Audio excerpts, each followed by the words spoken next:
In the charged atmosphere at this time around the role of Muslims in America comes what is billed as the first major exhibition in the United States on the Quran. Jeffrey Brown reports.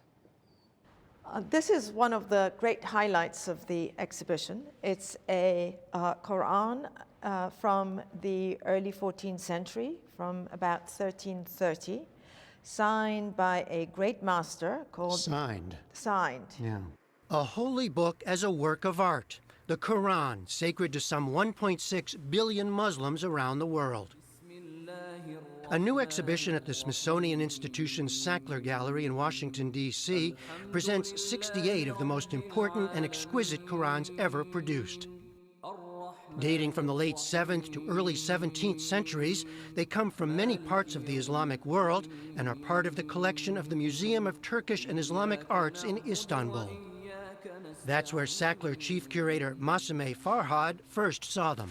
I realized that these were true works of art, that every single one of them was astounding in its sort of mastery of the calligraphy, of the styles, and also of the scale of the works. And that is something that, to me, was very important and motivated me in trying to organize this exhibition, because I thought it really shifted my perception of what these works are, and I'm hoping that it will also shift the perception of the visitors who come to the museum to see the exhibition.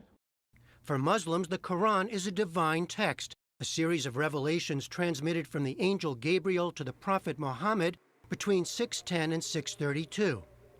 It includes references to earlier figures, including Abraham, Moses, and Jesus. The term itself means recitation. The Quran stems from an oral tradition, but the text was written down and codified in a fixed form not long after the death of Muhammad. Maria Daycake teaches Islamic religious thought and history at George Mason University. One of the things that's rather striking about the Quran when people read it for the first time is that it often takes a form of direct address. So it will say sometimes, "O you who believe."